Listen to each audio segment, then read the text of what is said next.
Saunders Island is home to one of the rarest birds of prey in the world, the striated Cara Cara.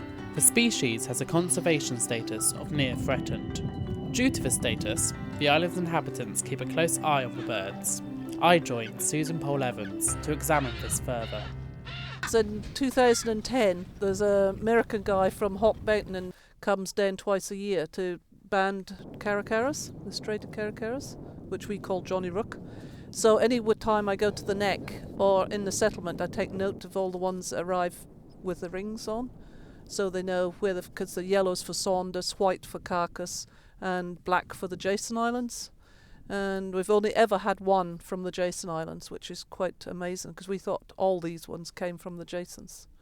But quite a lot come from Carcass, and quite a lot are just living around here. Does Guy's research interest you?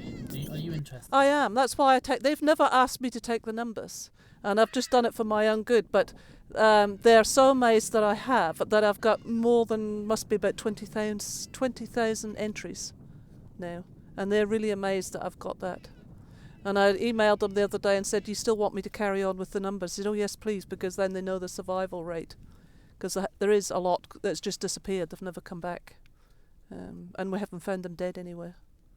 And why do you have such an interest in the birds? I don't know, because I do like them and I do hate them, because there's two sides to those birds. They can be really funny and really interesting to watch, but they can be damn right cruel to the sheep.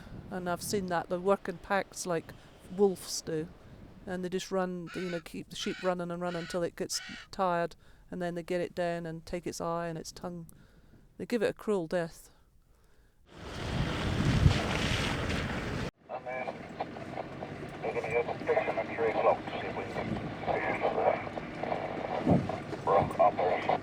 All right, okay.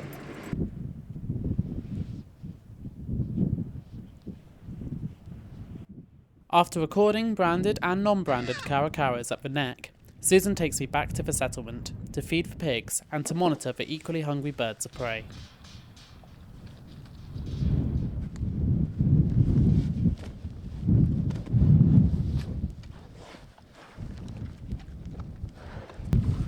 Right, let's see how many there is. So why do they fly out here? There's some that live in the settlement all the time, but there's some that live at the neck, and they know to come here at this time every day because they're guaranteed a meal. But today, because we've been fishing, there's not many here. But that one over there, she's got one eye. She lives in the settlement all the time, and this K10, he lives here all the time. And these other two are two new birds.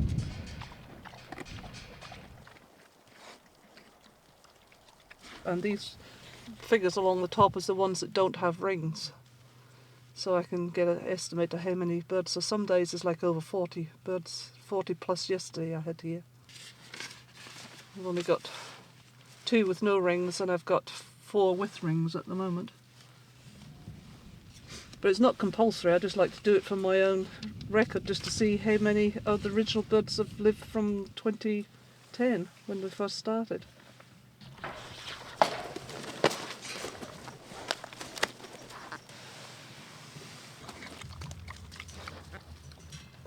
They're just like piranha fish. They just all dive onto the goose body. There's 30 plus. 30 plus here? Yeah. And I've only got, what was it?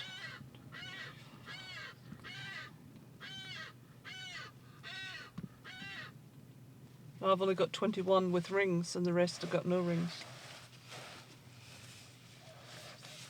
Who will you tell? The guy from America when he comes back in August. And because I handwrite it into all of my books, they have to handwrite it onto the computer.